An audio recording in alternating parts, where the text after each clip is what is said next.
So, as I say, this is the first of the panel discussions. I hope you'll be able to see us either directly or through the screen. I stress we haven't been drinking vodka if we look slightly out of sync, or not yet, and sort of do bear that in mind. What we're going to do is, in fact, have three presentations from the lectern, from three individuals who I think can help us set the scene for the next 2 days of discussion. If Jean-Claude, if I could ask you to go to the stage. Now, Jean-Claude is an absolutely extraordinary figure for us. He's not only the Under-Secretary of the United Nations, he's the head of UN Habitat, he was the mayor of Barcelona, and he's a member of LSE City's advisory board. Jean, over to you. Okay, thank you. I am the head of UN Habitat in the United Nations, and Habitat in the United Nations pretends to be the planet observatory of urbanization. How urbanization is going and in which direction can we think of the future of urban setting in the world. My presentation is, of course, too long, given the yellow car menace that I am very worried about it. Then I just want to talk a couple of ideas. Talking about urban futures, I think it's good that we relax a little bit and we take a little bit of perspective to see where are we and where are we heading. I very much want you to remember the last chart of Ricky's. This one where we have the future evolution of urbanization, and if we continue the way, if we copy the American urbanization style, we will need 5 planets. Then the question that I would like to, if it works, I am going to go over my presentation, but I just want to show you a couple of images. We need a change of paradigm of urbanization. This is my point, my statement. If we go on building cities as we are building them now, we are in a wrong direction, in a wrong track. I would like to talk in these 15 minutes about 2 of the most recent real revolutions that has happened in urbanization. The one took place in the 19th century. The other took place in the 20th century. And I am proposing you that we need to think of a new paradigm for the rest of the 21st century. In the 19th century, the change of paradigm in urbanization was the industrial city. The 19th century was transformed by industrialization. Most of the big cities of the world demolished their walls, and they did a huge city expansion following the Industrial Revolution. Here we have the case of Amsterdam, 1876, the extension plan of Amsterdam,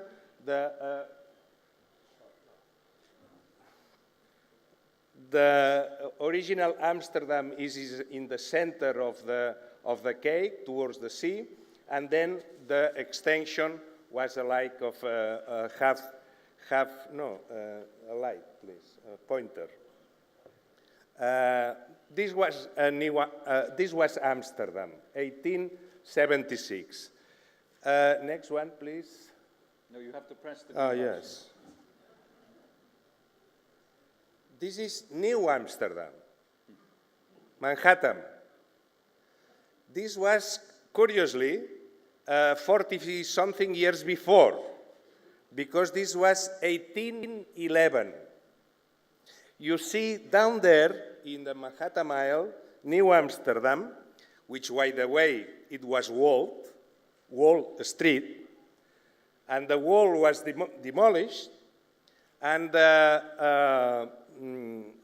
three surveyors of Manhattan, they draw the lines of the streets and avenues that we walk today in Manhattan. This was 1811, 1876. This was a revolution in thinking, a revolution that was led by the need of transforming the walled city. The walled city was too crowded, it was not hygienic, they were the cholera epidemics. The cholera epidemics of the 1851 in London and in many cities of the world, they were really very like Ebola now. They were a little bit shocking. You know why? Because poor people and rich people all together were affected. And the rich people, they were very annoyed, very worried. Remember, in 1851, there's no description of the cause of cholera. The microbial theory of infectious disease came 35 years later. Then it was cholera there, and nobody knew why. And that was very scary. And the revolution that came out of that was, let's demolish the wall, let's spread the city in an ordered manner, and let's allow the air and the sun to flow, and this was the utopian vision of the industrial city. A lot of workers, a lot of migration, need of expansion. We designed a planet city extension at a big scale. This model was extremely successful. It took, during 150 years, even till now, New York is supported on this model. It has been the idea of how to build a proper city. This was the revolution of the 19th century. The revolution, this is Vienna, 1850, exactly the same. I could have put here Barcelona, my city, 1857, the same, demolishing the wall, building the planet city extension. And the planet city extension was just to allow the workers and everybody to live more or less in a city. Take care. Look at these three plans. No zoning. No zoning. Zoning, not zoning, okay? Not a single legal prescription of how to use the land. The only prescription here is what is a street and what you can build. And no more pretensions on the side of the planner. The planner was very restricted on his ideas.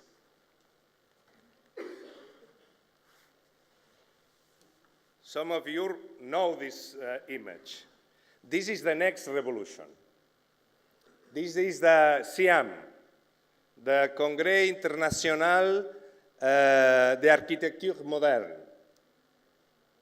Corbusier, 1931, the chapter of Athens, a new paradigm of the city, a revolutionary change, a new ideology, a new utopia. Here the idea, this is the bill contemporain. He designed a bill of 3 million, an utopian bill, city of 3 million, how it should be. The problem of Corbusier, or the advantage or whatever, the issue of Corbusier is like, it was John Maynard Keynes who said, careful with ideas because perhaps you are speaking the words of some obscure thinker of 100 years ago.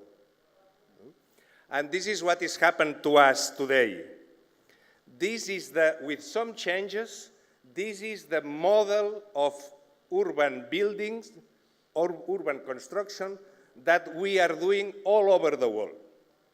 Without knowing it, we are speaking the words of Corbusier and the friends of the modernist movement. We have not changed the paradigm. This, the contemporary build, is what we are building with some differences which came after the Second World War all over the world. The problem is that this model has been so successful that it's been built in the same, more or less, frame in North America, in South America, in Asia, in Europe, in East Europe, all over around. This is the city of the 20th century. This is the model of the 20th century.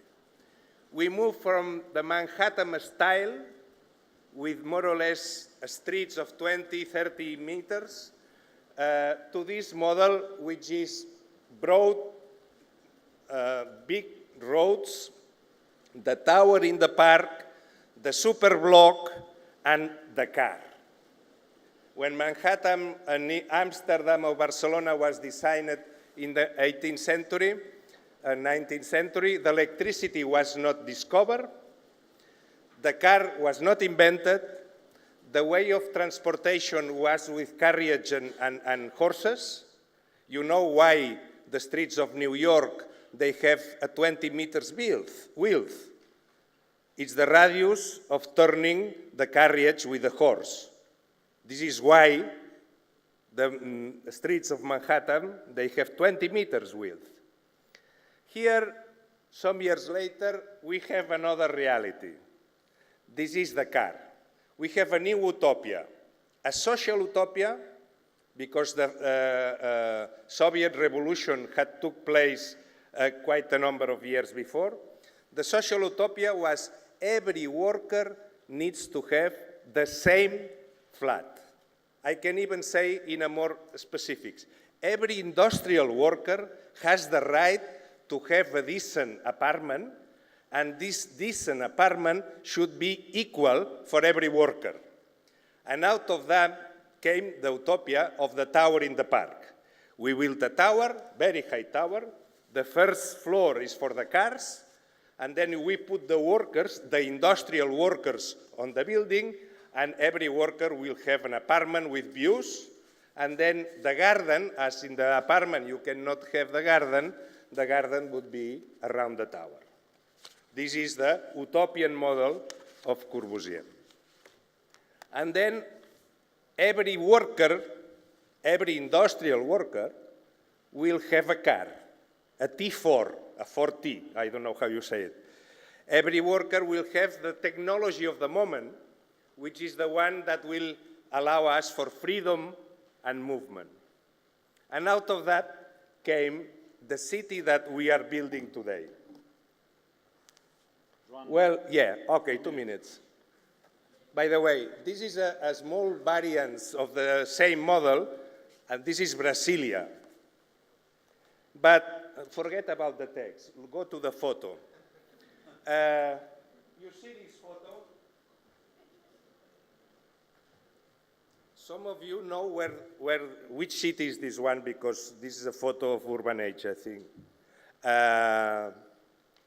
But the ones of you that you don't know where this photo is from, can you tell me if it's Asia, America, or Africa? Can you differentiate? We have lost, this is the current way of building the Corbusier city. This is the city that we are building here in Nairobi, in Mexico City, in South Africa, everywhere. It's a motorway towers, buildings, CBDs, this kind of thing. Well, this kind of city is unsustainable. We cannot build hundreds of cities, as we are going to do in the next 20 years, using the same paradigm of the contemporary international model, which is the adaptation of the modernist model. This consumes a lot of energy. This segregates the uses of the city, puts the industrial city there, the residential city there, the commercial city down there, the recreational city down there, the mall to buy the things up there, and then in one day you need to do 5 travels in order to fulfill your needs. And this consumes a huge amount of energy. And this is referring to the graph of Ricky Verdet. This is what is not working. We have seen 2 different utopias. We have seen the utopian of the hygienistic city of the 19th century. We have seen the modern city of the 20th century. And now that we are going to the post-manufacturing society, to the post-industrial society, which kind of utopia do we have for our city? How are we going to host the people in a city with a social structure and the economical model of our current society? This is why in the United Nations we are calling the broad urban family to think what is the new utopia, what is the new paradigm for the postmodern city. Thank you very much.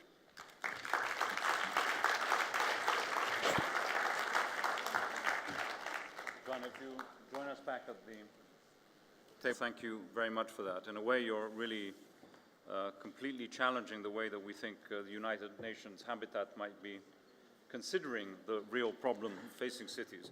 Just one quick question.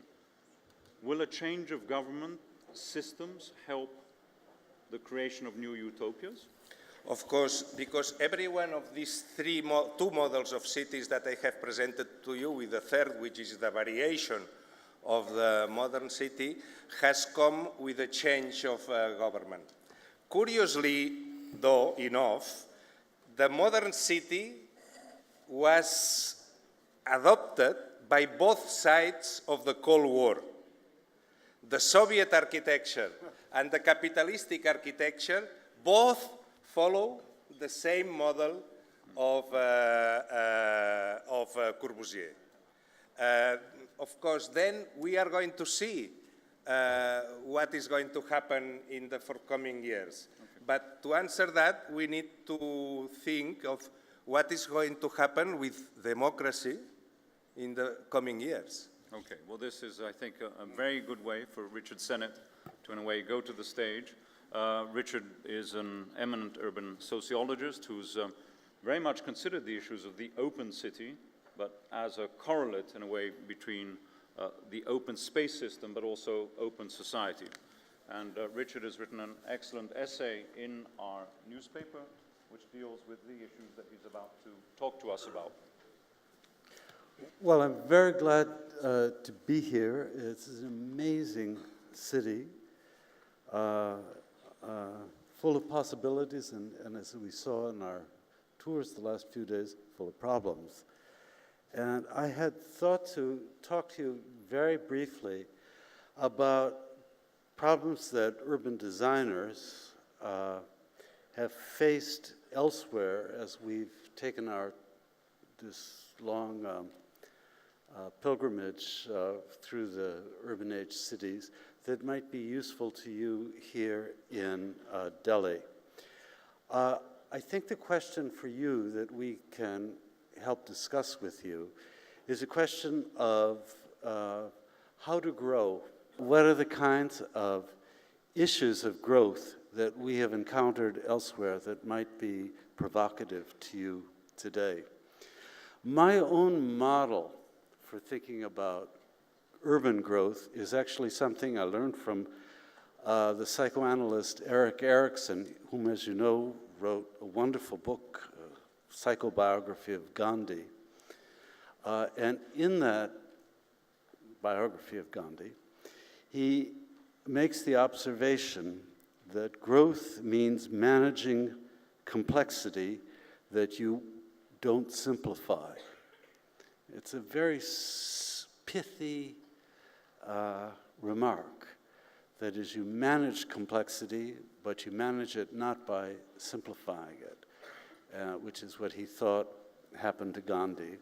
I think it also is a model for how to grow in cities. As we know, cities generate complexity. That's the motor is making things not just bigger, but more complicated. And in our urban age, it's like a moving caravan. I think we have encountered three ways in which this Ericksonian model applies. One is about the speed of growth. Another is about managing new forms of technology. And the third is about dealing with climate change. And I'm just going to say a little to you about each of these. When we were in Shanghai, we were in a place that had grown big and fast. And I remember a particular moment when the chief of planning took me on a wonderfully laid highway. We kept driving on it. It was a marvel. And we kept driving and driving, and we came to the end of the highway, and there was an enormous factory which was shut. And I said, "What's this about?" And he said, "Well, actually, the factory has moved to Vietnam because they had cheaper labor. And it's rather a pity that we put so much money into building this highway to nowhere." That's a kind of paradigm for an issue in very fast growth that I think planners today, and you in particular, since you are also a very fast-growing society, need to ponder. The problem for planning is that very fast growth on a large scale risks making a tight fit between form and function, as in this highway, creating a city which is efficient, but is efficient at a moment as though it were a picture of one moment in time, frozen in time.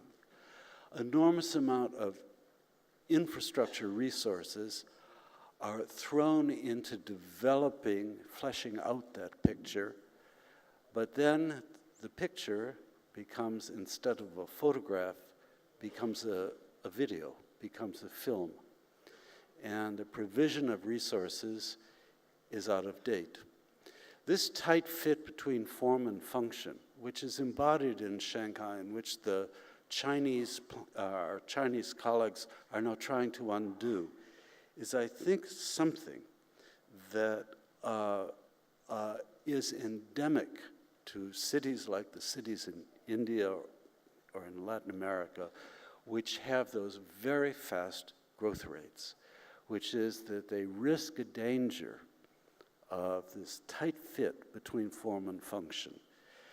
And that, I would say, is a problem for governance in a very particular way, which is how do you control politically speed?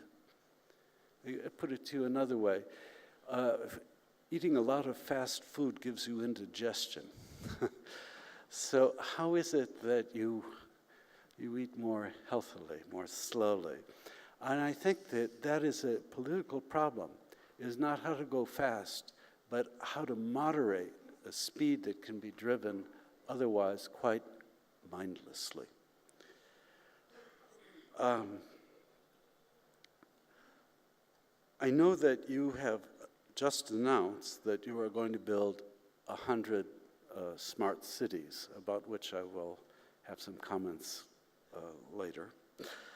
But I want to just mention to you a foretaste of, I think, another political problem that comes out with smart cities, which we had when we visited Sao Paulo. This was at the beginning of the high-tech revolution. Management of big data was just at the time we began, that we came to Sao Paulo, was just coming into being. And I remember, again, to speak personally of this, going to a control room set up by Cisco Systems in the center of Sao Paulo, in which this linkage of sensor data and of sensors with big data computers had been made. They were enormously enthusiastic about this. This is great. It's an incredible toy. And I was shown on a GIS map how this could be used for planning. And they took 2 points, and they said, these are, going back to the traffic issues that Ricky had alluded to, here are 2 points of traffic. We can draw a line between them. We'll cut a new road, and we can eliminate nearly 30 minutes of travel time between these 2 points. And behind me in this control room with all these panels up, looked like a war room of traffic, behind me came the voice of the mayor of this subsection of Sao Paulo saying, but you'll cut our community in half. The issue, in other words, for planning about this is embodied in the notion that the shortest distance between 2 points is not socially smart use of technology. And it's an issue which we're struggling in the planning field to understand. How can we make technology more responsive to not the conditions on a map, but the conditions of the way people live? And this, I would say, is also a political problem for you if you pursue this path. I don't know where you'll find the money for 100 smart cities, because the Emirates have had to abandon their single smart city because they couldn't afford it. But I wish you well if you can find the money for 100 more of these. But let's put that aside for a second. The political issue for you is, how will you use technology in a democratic way? The voice behind me in that control room saying, but this cuts our city in half, is raising a political issue, to which the engineers, there were wonderful engineers, said, oh, well, that's not on our radar screen, literally. But it is, if you pursue this path and you find somewhere, maybe the Japanese, whoever gives you the money for it, the question is how to govern this technology so that that voice can be heard. How you can democratize high tech. The third travel that we had as an urban age community that might speak to you, it's a rather odd one. We were in New York some time ago, just after a great storm had hit the city. And it was the beginnings of the intimation that climate change was going to strike New York. And here, the complexity issue is not human-built. It is humanly caused climate change. But the complexity is that nature introduces elements of complexity which were difficult people to, at that time, accept as real, or later to account as something that had a political dimension. I mean by that something like the following, that about 6 years after we had this meeting in New York, another group of people from the urban age got together and to study the effect with other New Yorkers of what the deflection of the Atlantic Gulf Stream would mean for the climate in New York. And we know this is going to happen. It's in the process now of happening, radically change the way the whole Atlantic coastline is configured. But voting in New York could do very little to change the direction of this current. And people said, well, you know, it's beyond human control. There's no political mechanism, particularly a democratic mechanism, which actually could make a difference in climate change. I think this is fundamentally wrong. I think there is a place for governance in dealing with climate change, for democratic governance, but it means a retooling of our mindset about what climate change is about. And we have one of the greatest experts on climate change in the world here, Henk Ovink, who can fill this in for you far more professionally than me. And as you know, you face daunting climate change problems. Your aquifers are drying up. Your coastal cities are at risk of flooding. It's estimated that in the center of India, that the temperature by the middle of this century will have risen 5 degrees, which will be an agricultural crisis of monumental proportions, meaning that more and more people will be driven from the land into cities, not attracted to it, but driven into it. If we think about these as sources of that we can do nothing about, it induces a kind of resignation about the facts of climate change. And my belief about this is that these kind of scare stories are, in a way, a kind of further self-harm that we do each other. We have to believe that somehow we can adapt. The planning problem is that the unfolding of these changes is asymmetrical in time. That is, they don't unfold in a linear fashion. They're episodic. We don't know when. We know in the long term these will arrive, but not the staging process.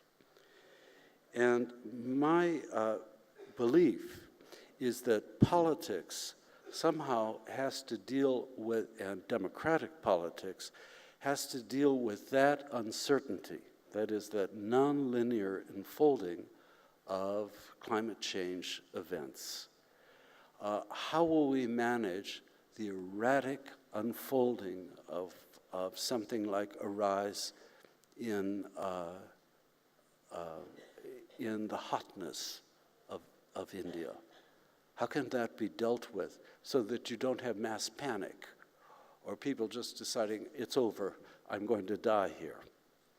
That, I think, is a problem for governance. It's a problem not in defeating climate change, because we've gone too far for that, but in the adaptation to the irregular eruption and unfolding of a world which is now becoming very hostile to habitation. And I think the question of how to organize a polity so that it can respond to this eruption is perhaps the greatest political challenge we face in cities today.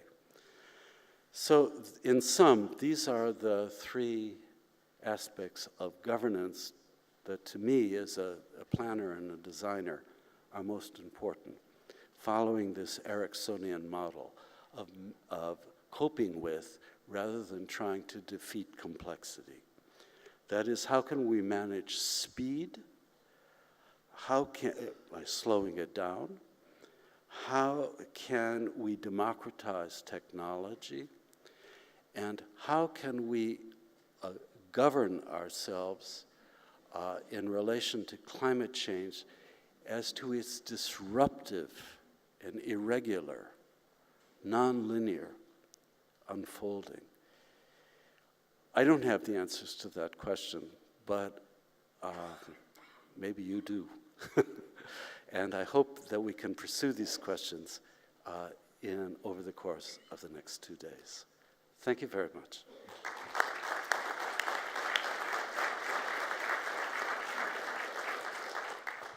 So thank you, Richard. If you join us back at the stage just for a moment. As I said before, we started around 15 minutes late, so we're going to eat into our coffee time in a moment. Richard, I mean, basically you use speed, technology, climate change as effectively these different ways of reframing the problems of governance in a way that I think we all understood. In your essay, you use the word chaos. You talk about the need to actually cope with chaos. If I link what you're saying and your search for some sort of perfect model, how would that work? Is it possible to actually have a system that copes with such indeterminacy, both in governments and in terms of physical planning? I mean, I think for a lot of people in the room, the notion that planning and governance are so intertwined may not be obvious. But well, I would say about this that I take the notion of governance to be rather different than the notion of government. Explain. Because governance is about how to manage and conditions which are not those of administration, of who owns the power and so on, but the effective outcome of dealing with real-world problems. And to me, the issue here, I never was interested in this kind of thing. I'm a cultural sociologist. Go on. But what got me into thinking about this is that these are three real-world problems for which our capacities to engage and manage seem to be less and less clear. And I think this ties in with Juan in the sense that it requires a new paradigm of what it is that government does. Juan? Yes. For whom are we building the city? Who is going to be occupying it? The high-tech, rich, affluent minority, or the majority of the people who will have low or medium skill accessibility? What would be the affordability of the urban good for the majority of the population in the new social economical model, in the new society? How are we going to host the informatic engineer, the financier, etc., all together with home care, that you have employed in your house? Where are they going to live? And how are they going to mix, if ever? Through an open city. Yes. I mean, I think the theoretical background to what I'm saying is open systems theory, which I've come to be quite interested in it as much as I can understand it. And the idea of chaos in this is not a lack of form, it's irregularity of events. That's what chaos technically is about. And I think we don't think about those, we think about these as issues to be mastered, that we won't have chaos, rather than that we will mitigate, will put that planning will essentially end a problem, rather than deal with it in a more dynamic way. The Corbusian city that Juan showed as this 20th century paradigm is a place where things have been solved. They've been solved. That's a solution. That's what a solution looks like. What I'm saying to you is you can't have a solution that's embodied today for all three of these problems that is represented by a static image. These are video problems rather than photography problems. I did say in this session we would be opening up some big questions, and we are. The notion of sort of chaos theory and open systems applies to everything. Let's move now to our third and final speaker of this session, who is Ed Glaser, professor of economics at Harvard, and a champion of cities, who wrote The Triumph of Cities. Wonderful. Thank you so much for including me in this program. I view Urban Age and LSE cities as great institutions for the 21st century, and I view this city as being the great ones of our age. Gandhi famously said, "I regard the growth of cities as an evil thing, unfortunate for mankind and the world." Unfortunately, on this one, I think the great man was completely and totally wrong, because in fact, cities are not an evil thing. They are a thing that empower human beings to change themselves, to transform the world, to move out of poverty into prosperity, to create new and more open societies that change the world. Of course, he wasn't without a point, which is that cities also are capable of breeding evil. That in fact there are demons that come with density. If two people are close enough to give each other an idea face to face, they are also close enough to exchange a contagious disease. And for thousands of years, human beings have been trying to tame those demons that come with density. I put up this quotation in particular because it seems particularly odd to someone of European descent like myself. Because, of course, when my ancestors were crude barbarians living in the wilds of Northern Europe, India was building great cities. And in fact, if there's one place that can really show us what a truly civilized world and what a humane city looks like, it will be India. Now, one of the reasons we are here today is because of the remarkable transformation, not just of the urbanization of the wealthy world, but of the urbanization of the poor world as well. What this graph shows is, in some sense, the level of urbanization in 1960 and today across wealth categories of countries. So each one of these categories shows countries with a particular income level. Those income levels have been normalized to $2010. So let's say the bars on the extreme right-hand version of there, look at countries with incomes between $4,000 and $5,000. Now what this shows is that both in 1960 and in 2010, about 80% of those countries are at least one-third urbanized. And the one-third urbanized is just arbitrary. It's just meant to suggest a certain level of urbanization. But these are fairly citified places. Likewise, between $3,000 and $4,000, again, both in 1960 and today, fairly urban places. But move down to the poorest countries. Move down to those countries with per capita incomes less than $1,000 in 1960 and today. In 1960, how many of those were more than one-third urbanized? None, not a one. Because in 1960, right, and for thousands of years beforehand, to be poor meant to be rural. And if we go to those countries, can we bring the transparency back up? Thank you. For those countries between $1,000 and $2,000, in 1960, exactly 1/5 of those countries were more than one-third urbanized. Today, almost 60% of them are more than one-third urbanized. Now this means not only do those countries have the tremendous possibilities that come from urbanization. Remember, when you compare those countries that are more than 50% urbanized to those countries that are less than 50% urbanized, the more urbanized countries have on average incomes that are 5 times higher and infant mortality levels that are less than one-third. but you are also dealing with the tremendous problems of urbanization being faced by countries that are both poor and typically poorly governed. What you're looking at here is the relationship between urbanization and incomes, which despite the growth in poor country urbanization remains incredibly strong. Typically, as a country's urbanization level increases by 10%, its income levels go up by more than 50%. Urbanization and wealth are very, very close. They're almost synonymous. The next graph shows the relationship between per capita growth over a 50-year period and urbanization as of 1960. And as you can see, the growth of poorer countries in 1960 happened almost entirely in those places that had already started urbanizing. This doesn't mean that we should push people into cities, but it means that I know of no pathway out of poverty into prosperity that doesn't run through urban streets. Now, it's not that cities are just about incomes. They're about artistic transformations. They're about cultural growth. They're about democratization. And they're about quality of life. What you're looking at here is the gulf in self-reported life satisfaction, happiness, if you will, between urban and rural residents. The higher a point is on that graph, the more happy urbanites are relative to rural dwellers. A 0 means that they're the same.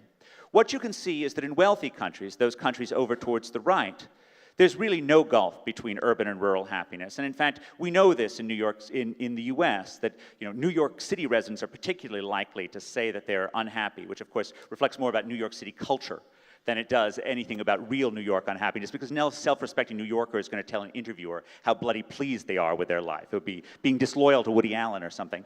But of course, in poorer countries, and you see India showing up very demonstrably at the high level of there, rural dwellers say that they're much, much less happy than urbanites. There are two exceptions there, Thailand, and of course, I think personally this has something to do with the tremendous traffic jams in Bangkok, and Iraq. This data comes from the years 2000 to 2005 to 2007, where there were some fairly unfortunate things happening in Iraq cities. Now, despite the fact that I believe very strongly that there is no future but urban, that does not run through cities, we have to facially square the notion that cities need governance. There's a reason why people in New York or London like government more than people who live in Montana or the wilds of Scotland do. They need government more. The most important demon of density is contagious disease, because there is no crime wave that can kill as quickly as a cholera epidemic can. And we have seen this recently in the Ebola outbreak in Africa, that cities can become killing fields. What this graph shows is the death rates in New York City between 1800 and today. A boy born in New York in 1900 could expect to live 7 years less than a boy born in rural America. This was about the same life expectancy that a Londoner in the age of Queen Elizabeth or Shakespeare gave up. Today, life expectancies are 3 years longer in New York than they are in the rest of the nation, and none of this happened easily. In order to turn from death to life, America's cities and towns had to spend an enormous amount. They were spending as much on clean water at the start of the 20th century as the federal government was spending on everything except for the post office and the army. And this didn't require merely spending. It required experiments in government. One of the early ways, because in fact when you think about infrastructure, right, there's a tremendous capacity for waste and fraud. And I put up two examples of this from US history. The big building over there is the famous Tweed Courthouse, built during the apogee of urban corruption in the US, the 1860s. And there is no sub-Saharan African country today that really can keep up with our boys in the 1860s for robbing ordinary taxpayers. And this building was a tremendous example of theft because, it had $100 faucets. It had incredible amounts of waste and fraud that went on. The other thing, though, reminds us, the thing that's next to it, which is Detroit's People Mover monorail, that even if you deal with ordinary waste and fraud and corruption, it is still possible to waste hundreds of millions of dollars on stupid infrastructure projects, right? This is Detroit's People Mover monorail, which glides over essentially empty streets, right? A complete waste of money.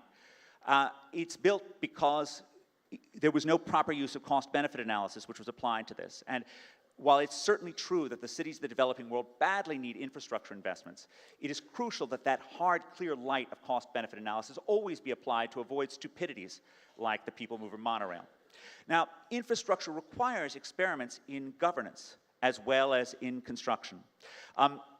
And one of the areas in which it is, thought that we can achieve great results, and I believe experimenting is appropriate, but one of the areas in which it's thought that we can achieve great results is in public-private partnerships. But I want to illustrate the dangers of public-private partnerships with an example from U.S. history. These are two of America's founding fathers. These are Aaron Burr and Alexander Hamilton. Burr would later shoot Hamilton on the shores of the Hudson, but before Burr shot Hamilton, he hired him to be his lawyer.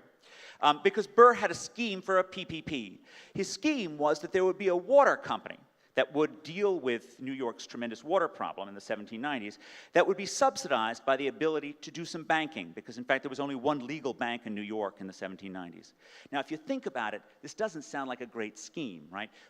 It's sort of foolish to try and subsidize an activity which is very socially valuable but not remunerative by giving the entity the opportunity to do some totally different activity that is incredibly remunerative but unrelated to core water provision.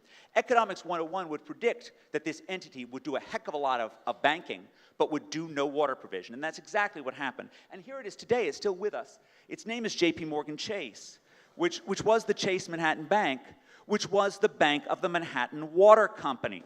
Now, it's an example of how easy it is to go astray with PPPs, because if a government is incapable of laying down some water pipes, it's probably incapable of managing PPP properly too. And the work of Eduardo Engel at Yale reminds us that there are times, for example in Chile, when PPPs have worked effective wonders, but there are times when they have been synonymous with some combination of corruption and waste. New York didn't get clean water until it spent an enormous amount building the Croton Aqueduct in the 1850s. And I think in general, when we think about clean water in sub-Saharan Africa today, it's important to remember that this is basically about engineering, and you don't want to overthink it, except for the fact that you want water fees high enough to induce people to turn off the taps. You probably shouldn't try and micromanage this. But there are other things which require economics more than engineering, like traffic congestion. And the work of Gilles Dranton and Matthew Turner on the fundamental law of highway traffic reminds us that vehicle miles traveled increase roughly 1-for-1 with highway miles built. If you build it, they will drive it, right? And there's no way to get urban streets to be manageable unless you actually charge people for driving. Singapore has been doing this, of course, since 1975. London has been doing it for almost a decade, right? And it is only by charging people to use city streets that you can possibly expect traffic jams to end, right? And if we were talking in China, I would say that, the time for congestion pricing is now. Now. It is unquestionably the right path forward. And of course, Singapore, second densest country on the world, has roads that move quickly even during congested areas.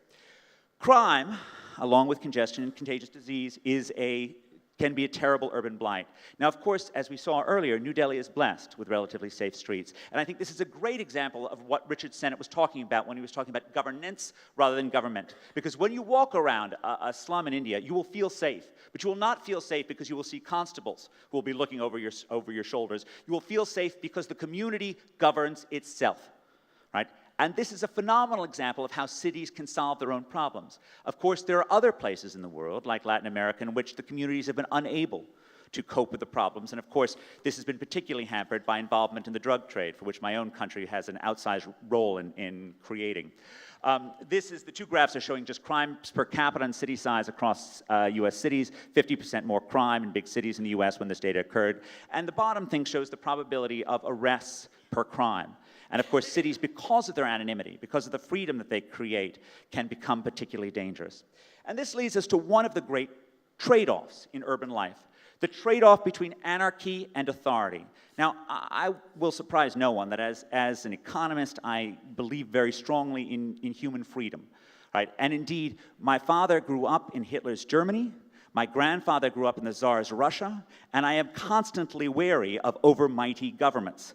That being said, cities require management. This is Ray Kelly, the chief of New York City's police, right? And there are many things to despise about what the New York City Police Department had to do during the last 15 years. But on the other hand, if the alternative is unsafe streets, is the total chaos, and that's a picture of Lagos on the other side, then perhaps some loss of liberty is necessary. This is a trade-off that India must face, must decide, it must discuss squarely.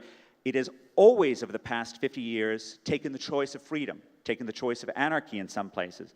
And it must decide how much of that it is willing to sacrifice in order to deal with the downsides of density. And these decisions are not easy to make.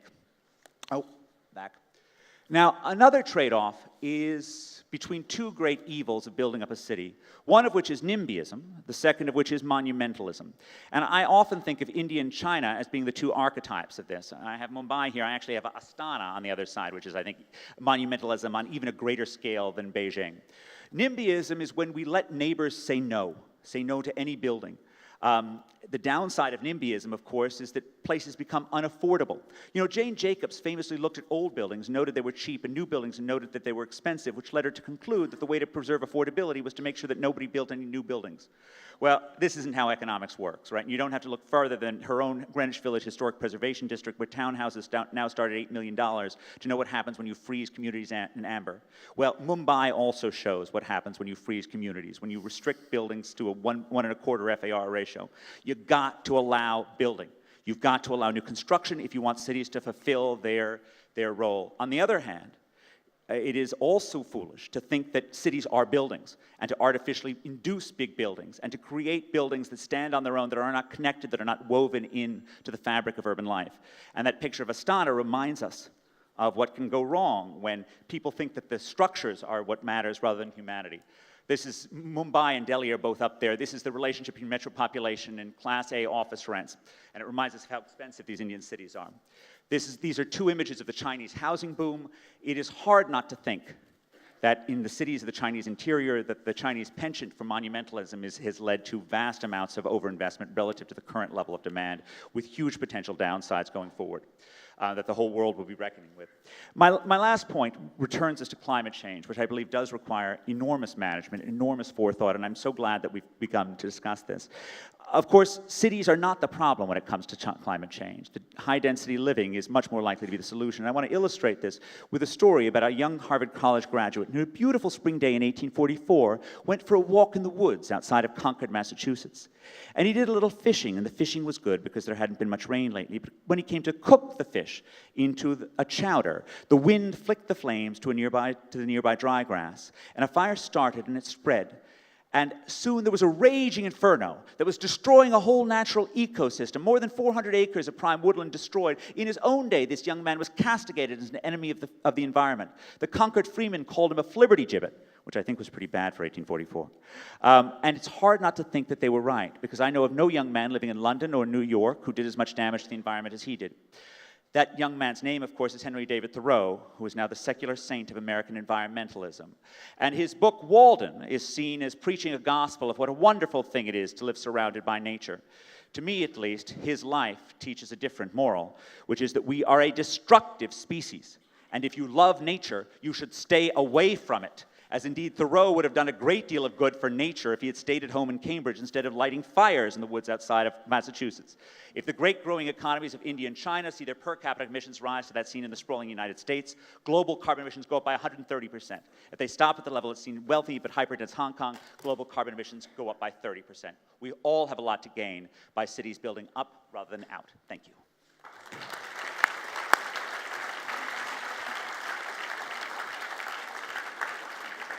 Okay, I now understand why Ed walks, so he can't see the.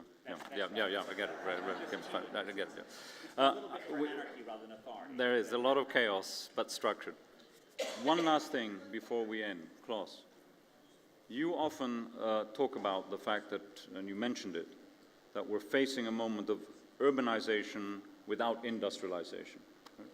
You talked about the fact that effectively the creation of infrastructure, the need for infrastructure can be an enormous waste of time and the source of corruption. In 30 seconds, Klaus, 30 seconds, what do you think is the major challenge now, again linking it back to governance, where you have such levels of growth which are informal, where you can't capture value through the tax system and reinvest it in the infrastructure in a normal way? Just quickly. Quickly, but this is the real question. This is a $1 million question. Urbanization is going to be the reflection of the socioeconomic model of our society. And as even without talking about it, we are changing the parameters of our socio-economic society, we will need to change our urbanization. And we don't know exactly which form it's going to be taken. But we need some ideas, because if we don't have ideas, you know, I am a politician, not a scientist in that sense. And I need I need to do things, because we cannot wait until academia comes with a solution, because the problems are here every day. And I see the mayor of Tehran there, and I see, you know, the people who needs to deal with the problem every morning.